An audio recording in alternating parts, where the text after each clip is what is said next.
Yesterday's prophecies, today's headlines. This is the Hal Lindsey Report.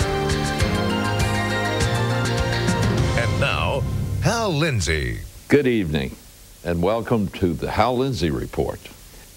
Last weekend, a new movie opened in 1,000 theaters across the country.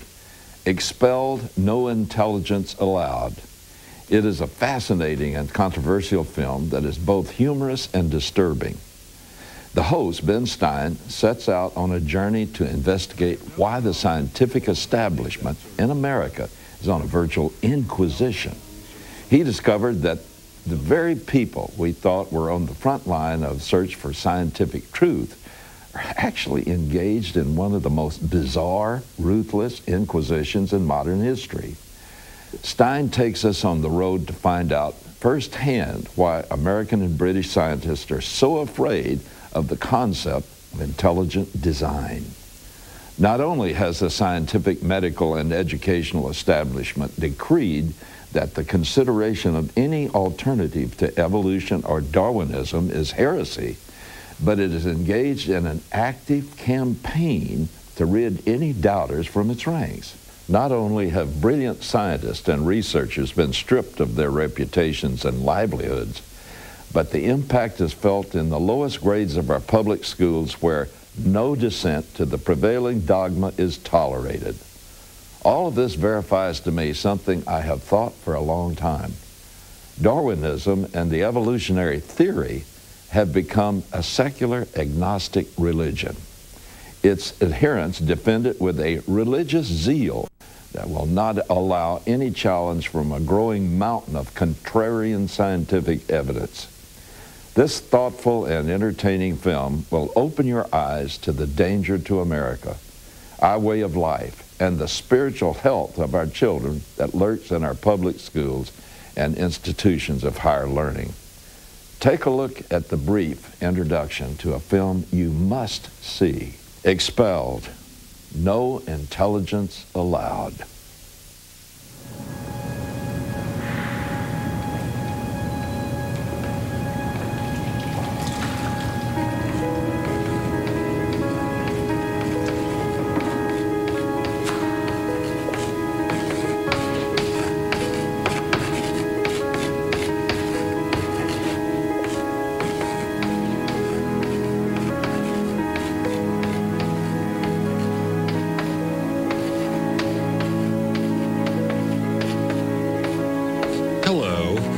You're probably wondering what I'm doing here. After all, even though I've done my time in the classroom as student and as teacher, I'm better known as a writer, public speaker, social activist, game show host, even a speechwriter for Presidents Richard Nixon and Gerald Ford. Life has been very good to me, and I'm very grateful. Like most people, I also have questions, very big questions like, how did we get here? Where are we going? Is there a meaning and purpose in life? Or are we, the universe, and everything in it, merely the result of pure dumb fate and chance? For most of my life, I believe the answers to these questions were fairly straightforward. Everything that exists was created by a loving God. That includes rocks, trees, people, really everything. All along I've been well aware that other people, very smart people, believe otherwise. Rather than God's handiwork, they see the universe as the product of random particle collisions and chemical reactions. And rather than regard humankind as carrying the spark of the divine, they believe we're nothing more than mud animated by lightning. Somehow, that mud found a way to grow, reproduce, swim, crawl, breathe, walk, and eventually think. I have no problem if people want to believe that sort of thing. After all, we believe in a free society. This isn't Nazi Germany. People are entitled here to believe and say whatever they want about belief in God and the development of life. At least, that's what I used to think. This is Dr. Richard von Sternberg, mild-mannered research scientist. Until 2005, he also edited a small scientific journal affiliated with the Smithsonian Institution in Washington until he published an article by this man. As a result, Dr. Sternberg quickly found himself the object of a massive campaign that smeared his reputation and came close to destroying his career. After the publication of the Meyer article, the climate changed. It moved from being chilly to being outright hostile. Shunned, yes, and discredited.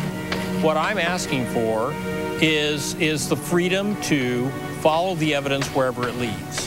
What was so damning about this article? Nothing, as far as I could tell. It merely suggested that perhaps we aren't mud animated by lightning after all. Dr. Meyer argued that there are signs of intelligent design in nature. The digital code in our DNA could not have come about by accident. Instead of a cosmic mistake, he says the evidence seems to indicate that we are the product of a higher intelligence.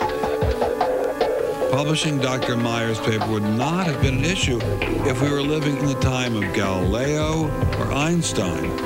But unfortunately for Dr. Sternberg, we live in a very different era. This is the era of Darwin, and in such an era, those who challenge the status quo seldom go unpunished.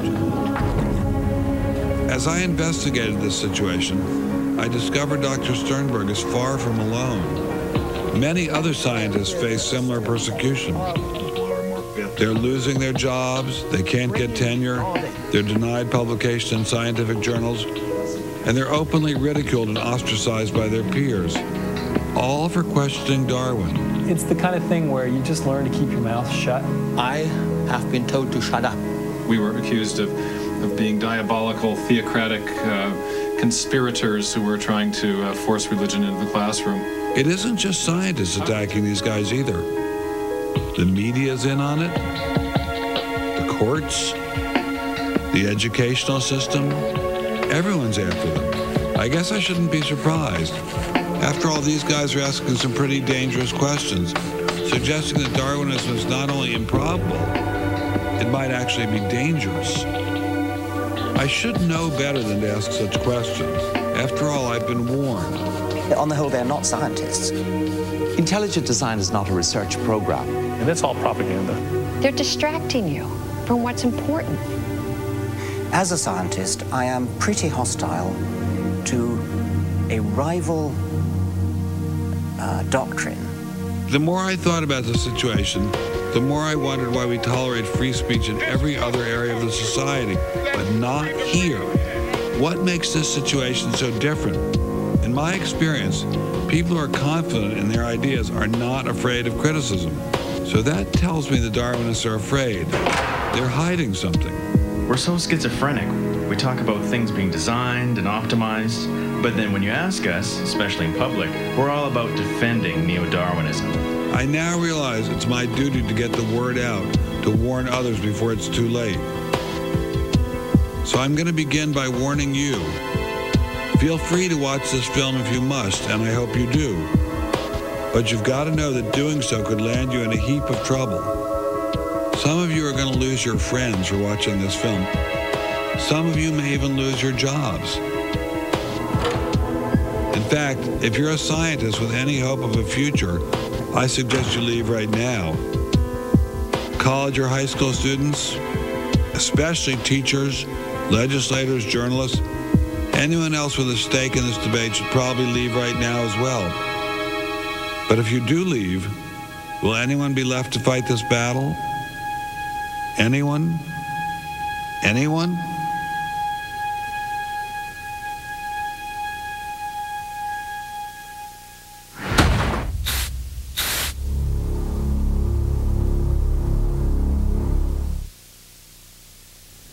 One of the most impressive things about Ben Stein's new film is that it has been thoroughly panned by many critics. This surprises me, even though it shouldn't. The documentary is controversial, and it does challenge the establishment. But critics usually love all things controversial. They want filmmakers to push the envelope, to challenge the establishment. I suppose that is, unless they are the establishment being challenged. Many of the critics call Ben Stein a conservative Michael Moore. But Michael Moore's films, no matter how inane, no matter how illogical, no matter how inaccurate, no matter how condescending and manipulative, always get good reviews. Rotten Tomatoes is a film criticism website.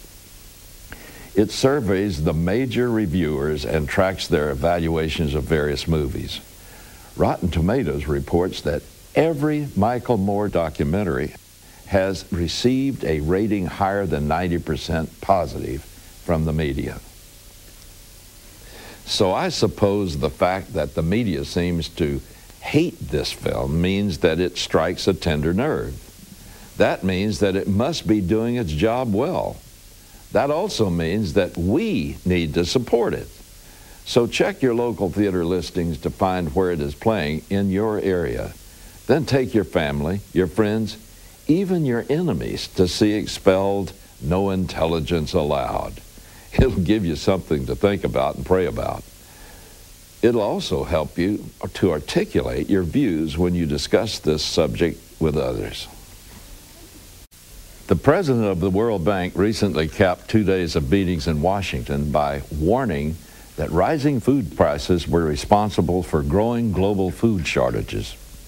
Robert Zoellick told the New York Times, "Throughout the weekend, we've heard again and again from ministers in developing countries and emerging economies that this is a priority issue. We have to put our money where our mouth is now so that we can put food into hungry mouths. It is as stark as that." Zoellick pointed to the violence in Haiti over the weekend as an example of the food riots that could erupt in the developing nations worldwide.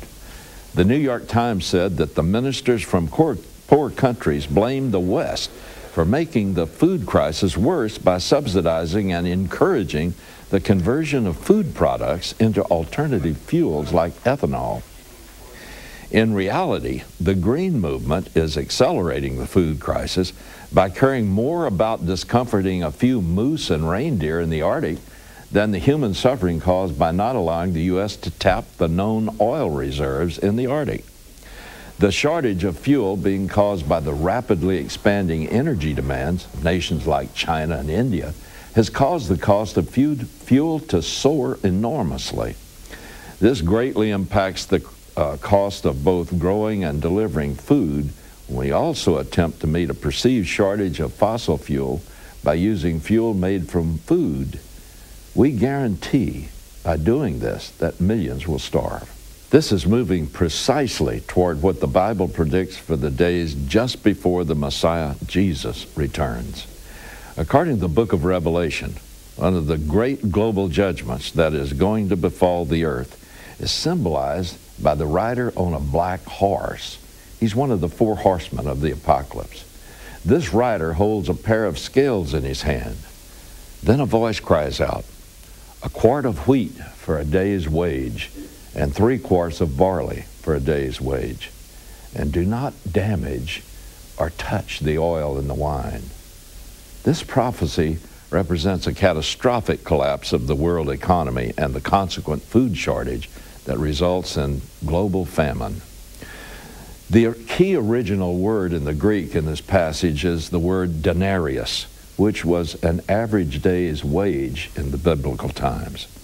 A quart of wheat or 3 quarts of barley represents a minimal day's food for a small family. The oil in the wine represents food that is out of the reach of all but the wealthy. So we have 2 sources. The economic picture forecast by the World Bank president is one in which inflation threatens to reduce a day's wages to the price of a day's food, except among the wealthiest nations. The economic forecast from the Bible for the last days is a day's wages for a day's food, except among the wealthiest people. Both paint the same picture. The rider on the black horse streaking across a sky darkened by the storm clouds of economic catastrophe, once again proving the veracity and accuracy of God's Word. A massive earthquake rocked western China on Monday, devastating the region. The death toll is expected to be substantial, perhaps into the tens of thousands when the full extent of the damage is finally known. It was centered in the province of Sichuan, 56 miles northeast or northwest of the provincial capital of Chengdu, a city of 10 million people. The official Xinhua news agency said 80% of the buildings had collapsed in Baihuan County, which is in Sichuan province. The quake was so powerful that thousands were evacuated from swaying buildings in Beijing and Shanghai, 1,400 miles away. The earthquake measured 7.9 on the Richter scale, but that's just a cold statistic unless you understand the scale. This is how the United States Geological Survey, or USGS, describes it. Using logarithmic calculations, the Richter scale measures the amount of energy expended in an earthquake. A magnitude 6 is 31 times more powerful than a magnitude 5. The famously destructive Northridge quake in Los Angeles measured 6.7 on the Richter scale. According to a table that expresses energy releases in terms of equivalent amounts of TNT, the Northridge quake released energy equivalent to 5.6 million tons of TNT exploding underground. Monday's 7.9 earthquake in China was equivalent to a staggering 800 million tons of TNT going off underfoot. That's about 56,000 Hiroshima-sized atomic bombs. In view of these exponential increases, an earthquake measuring 9.0 could release underground the energy equivalent to 25 billion tons of TNT, or almost 2 million Hiroshima nuclear bombs. And when scientists talk about the western U.S. being hit by the big one, that's what they're talking about. The important fact to note here is that this was only the most recent in a swarm of major earthquakes. According to the USGS earthquake data sheet, there have been 25 significant earthquakes worldwide so far this year, and it's only May. When I wrote The Late Great Planet Earth in 1969, almost 40 years ago, I made the prediction and said that if we are as far along in the Bible's prophetic timeline as I believe we are, we will see a dramatic increase in both the frequency and intensity of earthquakes worldwide. Jesus' disciples specifically asked him what signs would signal the end of this age and his soon return. Jesus answered with a list of specific events that would all appear within the same time frame. They would involve social, political, environmental, and both natural and extraterrestrial phenomena. He used the illustration of birth pangs in a woman about to have a child to show the conditions that would make these events unique. Like birth pangs, all of these events will increase in concert in frequency and intensity as Christ's return draws near.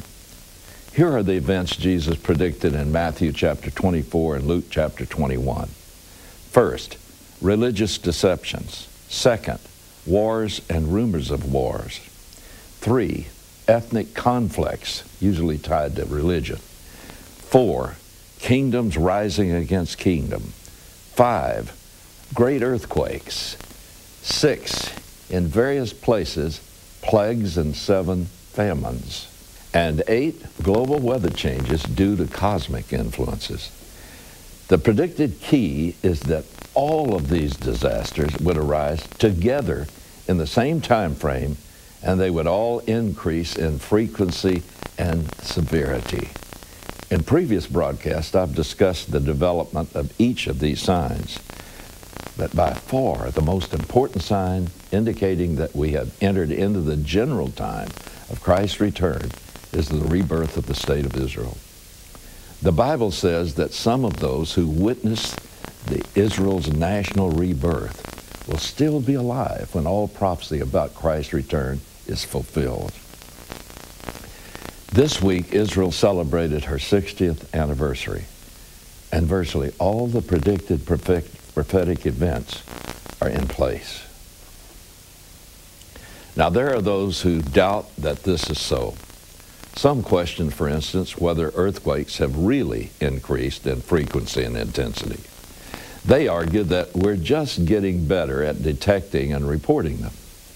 But even if that were so, the predictions are about the increase in our awareness of these global disasters. And the fact that all of these signs are happening in combination with each other. Jesus said to look for these things. Until the last century, that would not have been possible. It took weeks, months, sometimes years for information about events to circulate the globe. This generation's increase of technology and instant global communications makes possible the immediate worldwide impact of disasters, which is exactly what was predicted. The chapter on earthquakes in my book, The Late Great Planet Earth, evidently caused the United States Geological Survey no end of headaches. Many who read my books or saw the movie The Late Great Planet Earth starring Orson Welles contacted the USGS to see if earthquakes were really on the increase. In the early 1990s, the USGS issued a press release categorizing and categorically denying that earthquakes were increasing in frequency and intensity. They said that we are simply getting better at detecting them. On its website, the USGS has updated the version of that press release. It states, "We continue to be asked by many people throughout the world if earthquakes are on the increase. Although it may seem that we are having more earthquakes of the magnitude of 7.0 or greater have remained fairly constant. Jesus said we would hear of earthquakes in various places. Fortunately, the USGS keeps a record of significant earthquakes that we would hear about in a handy section called Significant Earthquake. According to the USGS, a significant earthquake is one that causes significant death or damage. You know, the kind of earthquake that doesn't take a seismologist to certify. Listen, back in 1969, the USGS identified a total of 7 significant earthquakes. I had noted in my book that there had been a slight but discernible increase in worldwide earthquakes activity since Israel's rebirth in 1948. During the entire decade of the 1970s, the USGS recorded a total of 44 earthquakes it classified as significant. The following decade, from January 1980 to December 1989, the USGS recorded 47 significant earthquakes. That's for the entire decade. From 1990 through the end of 1999, the USGS identified 57 significant quakes. The last year of the 20th and the first year of the 21st centuries, the Earth seemed to take a short breather with fewer than a dozen either year. But in 2002, the Geological Survey recorded an astonishing 42 significant earthquakes. That's only 2 fewer than the entire decade of the 70s, and 5 less than the entire decade of the 1980s. In 2003, the USGS listed more than 70 significant earthquakes, more than the total number for the 70s, 80s, or the 90s.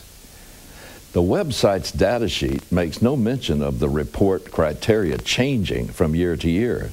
Neither is there any mention of some new technology in the 2003 that made significant earthquakes easier to detect. In 2004, the USGS listed 94 significant earthquakes worldwide, more than the year before or the year before that or any previous decade on record. The year 2005 saw 51 added to the list. In 2006, however, there were only 33, roughly about as many as the entire decade of the 1960s. Last year, 2007, there were a total of 56 significant earthquakes on the USGS list. That's one fewer than the entire decade of the 1990s. And as I mentioned earlier, Monday's earthquake in western China was the 25th significant earthquake this year. It's only May. In case you've lost your calculator, that adds up to more than 380 significant earthquakes in the first 8.5 years of the 21st century. This decade alone has produced twice as many significant earthquakes as the entire 30 years from the release of the late great planet Earth to the turn of the century. And whether there are more quakes or just better scientific and media coverage, the point is, Jesus said that just before his return, we would increasingly hear about them. Let the USGS or the preterist theology try to explain that away. I'll be back after this message. As we approach Christmas time, I'm reminded of one of the simplest, most moving descriptions of the sacrifice made by Jesus Christ that I've ever heard. It goes like this: He gave his life on a cross of wood, yet made the hill on which it stood. In this fun-filled and festive season, I want to make certain that I genuinely celebrate the sacrifice he made that I might gain eternal life in heaven. He left heaven, came to earth, and paid an awful price for the pardon that he offers me and you. It's the perfect gift. It's only good if we accept it. Make certain you receive that gift this Christmas.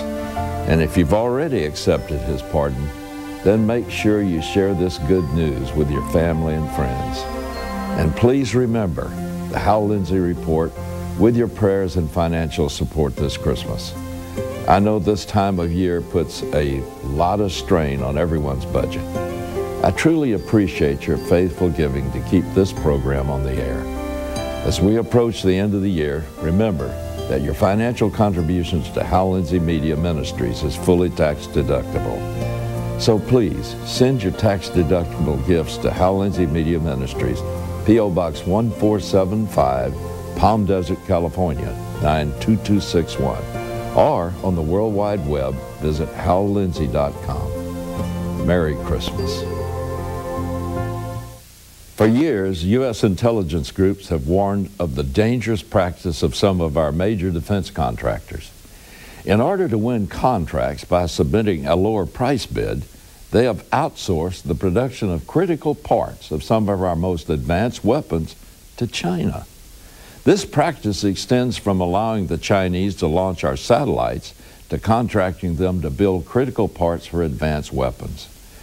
Going for the cheaper price, though, through China may become the most expensive mistake we have ever made. After wading through decades of government reports concerning the possible transfer of critical missile, satellite, and nuclear warhead technology, I am convinced that we have provided China with the capability to shoot down our own satellites. Virtually our entire advanced weapons systems depends upon our satellites. Without those eyes in the sky, we're blind. Our advanced missiles and guided bombs are useless. Our aircraft targeting systems will not work, and our military will have no idea what the enemy is doing. This story provides some ideas of what we have enabled China to do. The annual report of the U.S.-China Economic and Security Review Commission said that China is developing civilian technology that can be applied to military space programs. It also reported that Beijing is acquiring the ability to destroy or temporarily incapacitate every enemy space vehicle when it is located above China. The Chinese also plan to attack U.S. global positioning systems, or GPS satellites, through various means, including anti-satellite weapons, high-energy weapons, and high-energy weather monitoring rockets, and ground attacks on Earth-based stations. One section of the report, based on public and classified briefings, concluded there was a need for more information about Chinese activities and intentions. Research from nearly 100 Chinese sources identified 30 proposals and recommendations by Chinese military leaders regarding the development of space and counter-space weapons programs. The military is also developing stealth satellites and a space program that will provide key support for Chinese combat forces. The report said some of these proposals appear to have been implemented already, as evidenced by January's kinetic anti-satellite test and earlier laser incidents involving American satellites. Shen Dingley, a professor who focuses on Sino-U.S. relations at Fudan University in Shanghai, said something that ought to wake up every American. He said that if U.S. companies that outsource sensitive technology to China are afraid we will take their technology, they don't have to let us work on it. When companies come to China for outsourcing, it is them asking for favors, not the opposite. But then they turn around and say, we're bad. I can't fault Dingley's logic, but I can certainly blame the avarice of some of our major defense companies and American businesses. And above all, I can fault our government leaders for allowing this to have taken place, especially during the Clinton presidency. It was on his watch that the most critical missile launch technology was transferred to China, enabling them to correct the problems in their ICBMs. Now they can hit our West Coast with deadly accuracy. And because the Chinese were able to steal the technology for the super-secret W-88 miniaturized nuclear warhead, they can now MIRV their ICBMs with multiple warheads, exponentially increasing their threat to the United States mainland. Perhaps the most important technology the Chinese stole from us is the information necessary to give them the ability to down our satellites. Let's face it, folks, companies like L'Oreal, Hughes, Motorola, and Boeing have put us in some deep poo-poo. The book of Revelation predicts that a great confederacy of powers from Asia will destroy a third of mankind in the War of Armageddon. It seems to me that the technology that China now possesses just about fully equips them for the task, with a little aid from North Korea, Pakistan, and possibly India.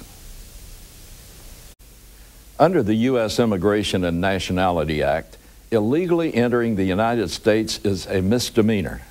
The objective of the act is to deport illegal aliens, not imprison them here. But the Immigration and Nationality Act declares harboring, shielding, or concealing illegal immigrants by American citizens to be a felony. The purpose of this law is to keep illegal immigrants out.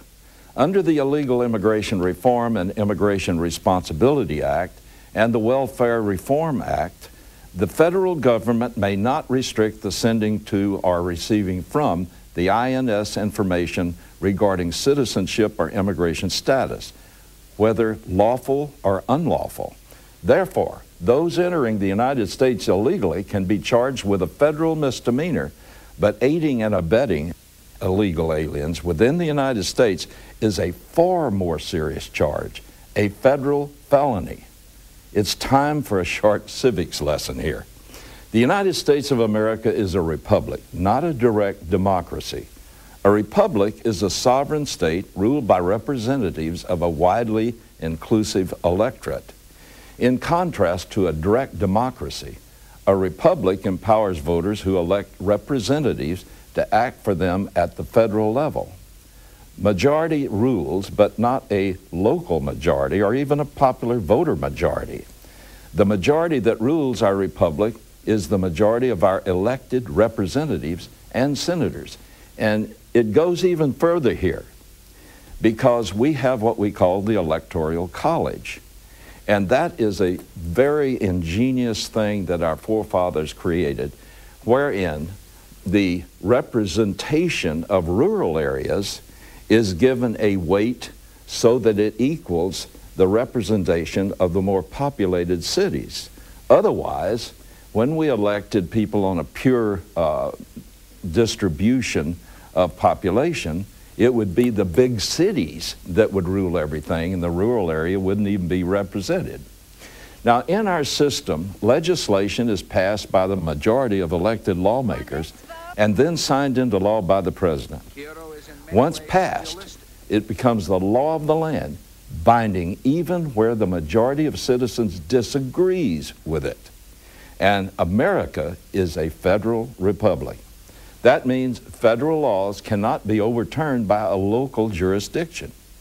The Supreme Court ruled in 1989 that laws prohibiting bringing in or landing aliens, transporting or moving undocumented aliens within the U.S., and concealing, harboring, or shielding aliens were constitutionally valid.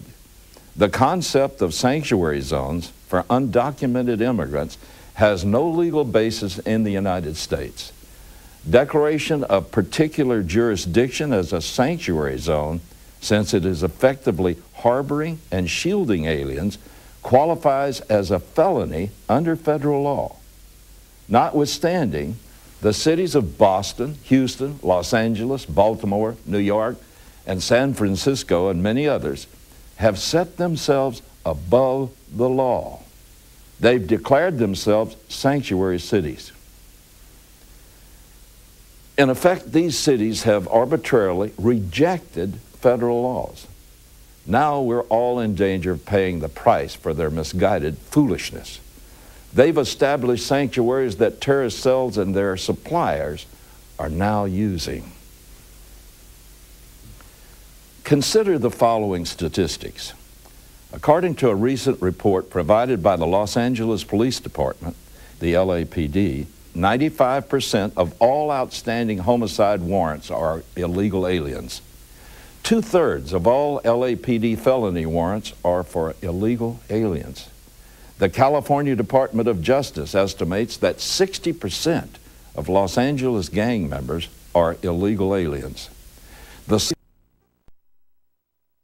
havens for the growth of a dangerous and violent Central American gang called Mara Salvatrucha, but more commonly known as MS-13. Thanks to the unwitting protection provided by these dangerously misguided but politically correct cities, the MS-13 now has more than 36,000 members nationwide. It's also strong in Central America and Europe. Its members in America have been tied to numerous killings, robberies, burglaries, carjacking, extortion, rapes, aggravated assaults, and assassination for hire. Authorities say that even the other gangs steer clear of MS-13 gangsters because of their utter ruthlessness. They know MS-13 retaliates quickly and violently when challenged by anyone. They're particularly fond of hacking up their victims with their favorite weapon, the machete. Recent reports indicate that MS-13 has expanded from California to Alaska, Oregon, Utah, Texas, Nevada, Oklahoma, Illinois, Michigan, New York, Maryland, Virginia, Georgia, Washington, D.C., and Florida. MS-13 has no allegiance to the United States. Their services are for sale to the highest bidder. It was therefore only a matter of time before Muslim terrorist groups with lots of cash began to hire them. MS-13 has been linked to Adnan el-Shukajuma, a top al-Qaeda lieutenant believed to be plotting new attacks against U.S. targets. The 29-year-old el-Shukajuma, who authorities say was in Canada last year looking for nuclear material for a dirty bomb, is a former Southern Florida resident and a pilot. He is thought to have helped plan the September 11th attacks. This could be an alliance from hell in the making. It could facilitate our worst nightmare. Now connect this information with Hugo Chavez's threat to unleash an army of operatives already inside the United States if the U.S. attacks Iran. The cities most at risk for terrorist attacks are cities like New York, Baltimore, Washington, Los Angeles, and Boston. And all these cities are self-declared sanctuary cities. MS-13 members freely roam in them, able to supply terrorists with smuggled dirty bomb components at will. Now add to this the recent and inexplicable decision by our government to open up U.S. highways to Mexican trucking industry. This decision enormously increased both the risk and the threats for terrorist attacks on our country. The fact that President Bush did not effectively seal our borders immediately after 9/11 is one of the biggest blunders of his presidency. Our porous borders put us at a greater risk at the moment than Iran does. Everybody in America seems to know what needs to be done, but no politician is willing to risk the ultimate career killer, the label of racist. But the other choice is even worse than a career killer choice, because you can't seek another career if you're dead. As I've said before, the epitaph that will be written over the ruins of America will be, "They were politically correct." I'll be back in a moment. Well, spring is finally arriving in most parts of the country, which means that summer is right around the corner. When I was a schoolboy, the coming of spring brought great comfort to me, because I knew that before too long, school would be over, I'd be free once more, at least for 3 months or so. But now the approach of summer brings a different sense of anticipation. Here at the Hal Lindsey Report, just like our co-laborers at other donor-supported ministries, we know that the distractions of summer make it easy to forget that the cost of broadcasting the program around the world don't take a vacation. The bills just keep coming. So we need your prayer and financial support just to keep coming too.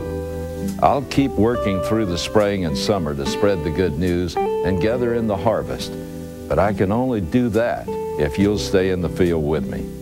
To continue the job and keep the Hal Lindsey Report on the air, send your tax-deductible contributions to Hal Lindsey Media Ministries, P.O. Box 1475, Palm Desert, California, 92261. Or visit my website, hallindsey.com, and click on the Hal Lindsey Report. One of the U.S. military programs most often credited with causing the collapse of the Soviet Union was Ronald Reagan's Star Wars missile defense system. Though the United States never actually built the system, the mere threat was enough. The Strategic Defense Initiative, labeled Star Wars by the media, proposed using satellites to shoot down incoming nuclear ICBMs. It effectively rendered the doctrine of mutually assured destruction obsolete. For 40 years, the doctrine of mutually assured destruction, commonly called MAD, guaranteed both the Soviets and the West that the other side would not use its nuclear arsenal. Doing so meant national suicide. The concept was that if one side launched its nuclear missiles, the other would immediately launch massive retaliation. The net result? Both sides would be destroyed. Thus the name mutually assured destruction. But a workable U.S. missile shield would theoretically nullify any Soviet nuclear retaliation. The Soviet Union eventually collapsed because it couldn't afford the cost of building a system that could defeat Star Wars. It was therefore left vulnerable to a first strike by the United States. The Soviets faced a choice, disillusion or destruction. They chose disillusion. The rest, as they say, is history. Well, China just changed all that. Last week, the Chinese fired a ballistic missile into space. They targeted an obsolete Chinese weather satellite orbiting roughly 530 miles above the Earth, and they blew it to smithereens. First, let's make sure we're all on the same page in understanding what a ballistic missile is, according to the dictionary. A ballistic missile is a missile, usually with no wings or fins, with a prescribed course that cannot be altered after the missile has burned its fuel. Whereafter, its course is governed by the laws of ballistics. In other words, a ballistic missile is, as its name suggests, like a bullet. It has no guidance after it has expended the fuel that propels it. Once in flight, it goes where it was aimed before launch. So you have to do a good job of aiming to be effective. Now let that sink in for a moment. Then consider what China actually accomplished.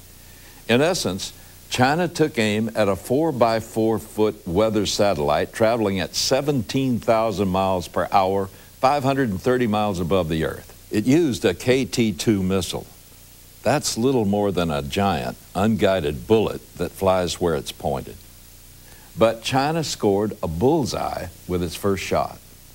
Although Star Wars never got off the ground, the U.S. is currently developing a next-generation version called the U.S. National Missile Defense Program. It's a network of rocket interceptors and computers guided by satellites. It's designed to protect America from incoming missile attack. The original Star Wars program was scrapped after the collapse of the Soviet Union because it was considered no longer necessary. In the 1990s, the Clinton administration admitted that Reagan's Star Wars project wouldn't have worked anyway against the vast Soviet arsenal of more than 27,000 nuclear weapons.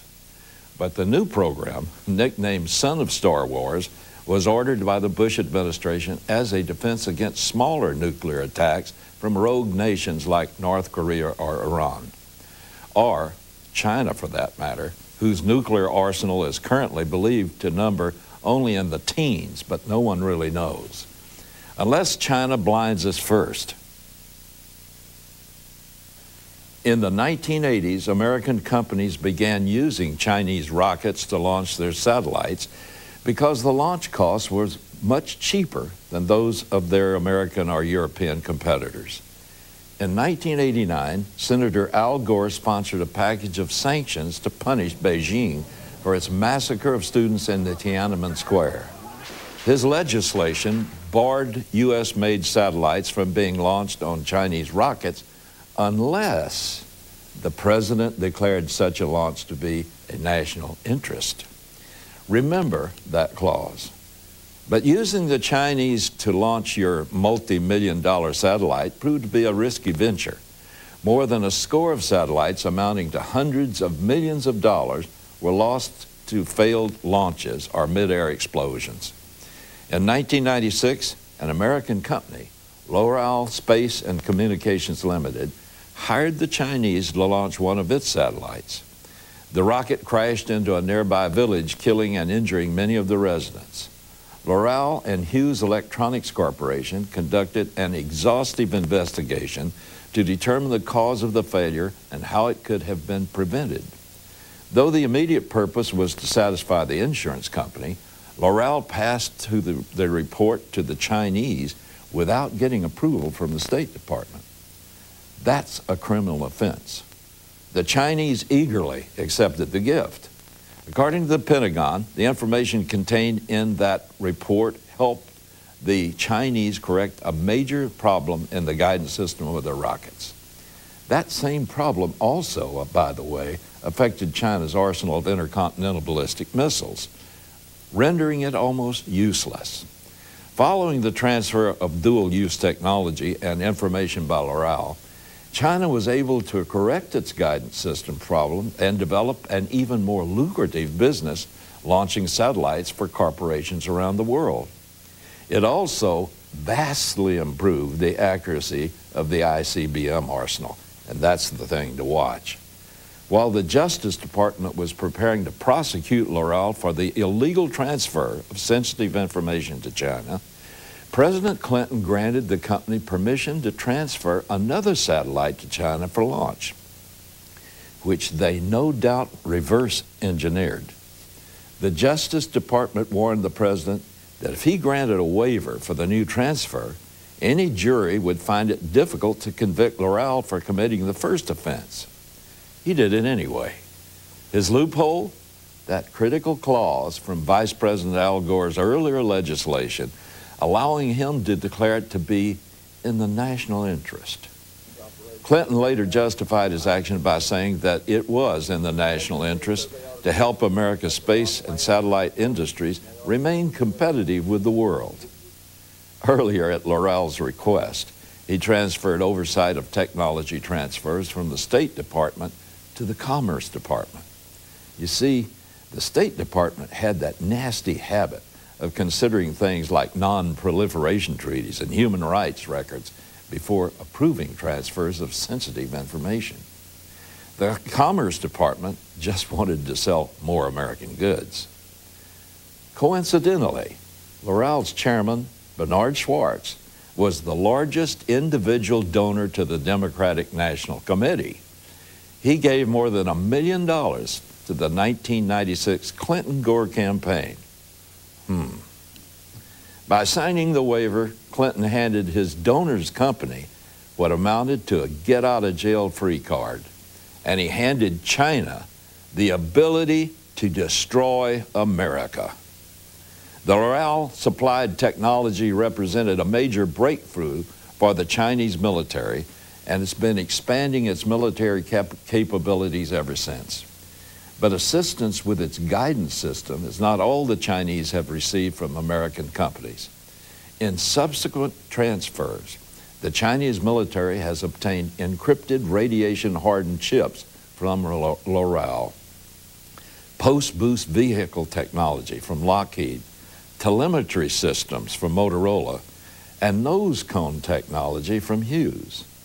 As a result, since the mid-1990s, China has expanded its short and medium-range ballistic missile systems for use against U.S. aircraft carriers. It's been, by the way, estimated that a U.S. aircraft carrier in Chinese waters would last about 20 minutes after hostilities started. Chinese military spending has more than doubled since the Clinton waiver was granted in 1998 and is estimated to be second only to the United States in the percentage of its gross domestic product spent on military development. China has also been strengthening ties with America's enemies, particularly Iran and North Korea. The majority of the Third World ballistic missile arsenals are based on designs proliferated by China. The recent test shows that the Chinese should soon have the capability to destroy the array of commercial satellites operated by U.S., Europe, Israel, Russia, and Japan. Testifying before Congress last week, Lieutenant General Michael Maples, head of the U.S. Defense Intelligence Agency, warned that Russia and China continue to be the primary states of concern regarding military space and counter-space programs. Here's the net result. In 1996, China couldn't consistently get a satellite into space. It had failure after failure. Its arsenal of ICBMs couldn't be counted on to even hit the U.S. mainland, much less a targeted city. But in 2007, they can shoot down a 4x4 satellite moving 17,000 miles per hour, more than 530 miles up in space. Even if the Chinese had eventually figured out for themselves, there's no denying that L'Oreal Corporation and Bill Clinton are guilty of greatly speeding up the process. Further, the Chinese test means that Beijing can now hit U.S. spy satellites at will, since they are in lower orbits than the weather satellite that China destroyed. The bottom line is that America, both militarily and commercially, is so dependent on its system of satellites that it's effectively crippled without them. The Chinese military is banking on that dependence. Perhaps that's why it makes no secret of the fact that it doesn't fear a nuclear war with the United States, a war that China believes it could win. In August of 1999, a policy document was issued by the People's Liberation Army Office of Central Military Command. It made this assessment. Please forgive the patchy English translation. Unlike Iraq and Yugoslavia, China is not only a big country, but also possesses a nuclear arsenal that has long since been incorporated into state warfare system and play a real role in our national defense. In comparison with the U.S. nuclear arsenal, our disadvantage is mainly numeric, which in real wars, the qualitative gap will be reflected only as different requirement of strategic theory. The Chinese military document continues. In terms of deterrence, there is not any difference in practical value. So far, we have built up the capability for the second and third nuclear strike and are fairly confident in fighting a nuclear war. The PCC, our Communist Party Central Committee, has decided to pass through the formal channels this message to the top leaders in the U.S. Now, let me break this down simply. All of this jargon simply means this: the Chinese do not fear our qualitative and our quantitative superiority in ICBMs, because they know if they knock out our satellites, they're useless because they have no guidance system. And the overwhelming assessment by officials in the region, including Australia, Japan, South Korea, is that the U.S. military could not defeat China. Although most Asian officials have kept their assessment private, Tokyo Governor Shintaro Ishihara has gone public. He warned that the United States would lose any war with China. In an address to the Washington-based Center for Strategic and International Studies, Mr. Ishihara said, "In any case, if tension between the United States and China heightens, if each side pulls the trigger, though it may not be stretched to nuclear weapons and the wider hostilities expand, I believe America cannot win, as it has a civic society that must adhere to the value of respecting lives." Now, roughly stated, Ishihara implied this: we can't stand a few thousand casualties in Iraq, whereas China wouldn't flinch at losing tens of millions. Ishihara said that U.S. ground forces would be unable to stem a Chinese conventional attack. He asserted that China would not hesitate to use nuclear weapons against Asian and American cities, even at the risk of a massive U.S. retaliation. The Japanese governor said the U.S. military could not counter a wave of millions of Chinese soldiers prepared to die in any onslaught against U.S. forces. China could afford to lose as many as 200 million men and would still have more forces in reserve than the U.S. military has in total at the beginning. If this sounds familiar, consider Revelation chapter 9, verses 16 and 18. "And the number of the army of horsemen were 200 million. And I heard the number of them by these three was the third part of men killed, by the fire, by the smoke, and by brimstone, which issued out of their mouths." Some Bible prophecy scholars have identified this power as China for over 300 years. I've taught it for 50 years. And here's the really frightening thing that fits into this prophecy. According to the majority of military intelligence analysts, war with China is not a case of if, but rather a case of when. Now, you know, if hostilities develop, the real issue, or the trigger, is going to be China with the United States over Taiwan. I don't believe this will bring the all-out assault, but it certainly could end up with the destruction of the United States. And should it happen, America will most likely lose that conflict. The time of this apocalypse prophecy is very near, I believe. I'll be right back. At just a time when Christians really need hope, there's a great controversy about one of the most important sources of that hope, called the rapture. It's about just when Jesus Christ comes back for the church to take us to be with Him. And this motivated me to write a book that I've called Vanished into Thin Air. In this book, I take up the different views of when Jesus Christ is coming for us.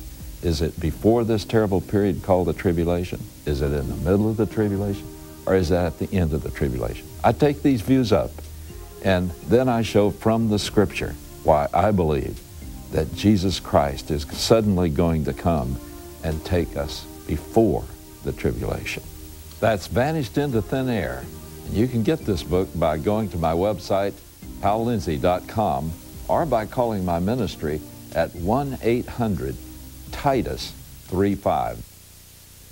At the close of last week's show, I said I believed that at the beginning of that dreaded 7-year period before Christ returns to earth, God is going to rescue the true church. His true church is made up of all those who believe in and have accepted Christ's blood-bought pardon for our sins. And this church is not conditioned on what particular brand you are, whether Baptist, Catholic, Methodist, Episcopal, Pentecostal, or other. I'm kind of a Catholic-Episcopalitarian myself, but I believe in Jesus Christ as my Savior from sin, so I'm in the true church. Paul said to the most carnal church of the first century, the Corinthians, "Listen, I tell you a mystery. We will not all sleep, but we will all be changed. In a flash, in the twinkling of an eye, at the last trumpet, for the trumpet will sound. The dead will be raised imperishable, and we will be changed. For the perishable must clothe itself with the imperishable, and the mortal with immortality. When the perishable has been clothed with imperishable, and the mortal with immortality, then the saying that is written will come true. Death has been swallowed up in victory." The mystery is that there will be a generation that will not physically die, but be changed instantaneously from mortal to immortal. These are the believers who are alive at the time of this secret coming of the Lord Jesus to remove His church before He judges the world and finishes the 7 remaining allotted years to His people Israel to finish what He created them to do. Jesus hinted of this mystery in the Gospel of John. Jesus said to her, "I am the resurrection and the life. He who believes in me will live even though he dies. And whoever lives and believes in me will never die." Do you believe this? Now note that Jesus says, "He who lives and believes in me will never die." Paul later explains how some would never die physically. This is an instantaneous event, and by the very nature of what it is described, all believers are separated from the unbelievers on earth. So we know that what is mentioned last week, I mentioned it in Matthew 25, verses 31 through 44, cannot refer to the church. Why? Because first of all, this judgment happens immediately after the Lord Jesus returns to the earth, and He segregates the survivors. Gentiles are the only ones that are judged at this particular judgment, where He separates believers from unbelievers by calling them sheep and goats. And if this were referring to the church, believers would already be gone. Only unbelievers would be left in mortal form. The believers would have all been transformed into immortality before the Lord reached the earth. Because Paul says in 1 Thessalonians, according to the Lord's own word, we tell you that we who are still alive and are left till the coming of the Lord will certainly not precede those who have fallen asleep. For the Lord Himself will come down from heaven with a loud command, with the voice of the archangel, and with the trumpet call of God, and the dead in Christ will rise first, and after that, we who are still alive and are left will be caught up together with them in the clouds to meet the Lord in the air, and so will we be with the Lord forever. Therefore, encourage each other with these words. The surviving Jews will be judged separately in the desert, according to Ezekiel chapter 20, verses 33 through 38. As surely as I live, declares the sovereign Lord, I will rule over you with a mighty hand and an outstretched arm and with outpoured wrath. I will bring you from the nations and gather you from the countries where you have been scattered with a mighty hand and an outstretched arm and with outpoured wrath. I will bring you into the desert of the nations, and there face to face I will execute judgment upon you. As I judged your fathers in the desert of the land of Egypt, so I will judge you, declares the sovereign Lord. I will take note of those as you pass under my rod, and I will bring you into the bond of the covenant. I will purge of those who revolt and rebel against me. Although I will bring them out of the land where they are living, yet they will not enter the land of Israel. Then you will know that I am the Lord. Only surviving believers will enter the kingdom over which the Messiah Jesus will rule. Now, if the church were still part of this on earth, there would be no segregation of Jews and Gentiles. For today, all believers, the Bible says, both Jew and Gentile, are one in Christ. Not so at the end of the tribulation. If the rapture happened at the end of the tribulation, there would be no mortal believers left to repopulate the earth, for all would have been instantly changed to immortality already. But Isaiah chapter 11 and many other prophecies of this coming age say the survivors will live for hundreds of years as mortals and repopulate the earth in a 1,000-year kingdom. So lift up your heads in hope as things get worse around you, for the Lord is very near his coming for you. I believe many of you who hear my voice will never die physically. So do not faint in your hearts as the frightful things you see building around you. Your redemption is drawing nearer daily. Don't miss out on this greatest of all human experiences. Receive Christ and his pardon for sin now.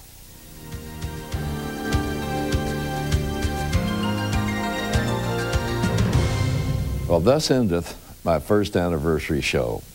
I pray that you'll all be blessed this week, and I'll see you next week, God willing. You've been watching the Hal Lindsey Report. Be a part of this ministry. Write to Hal Lindsey Media Ministries, P.O. Box 1475, Palm Desert, California, 92261. Or visit HalLindsey.com and click on the Hal Lindsey Report.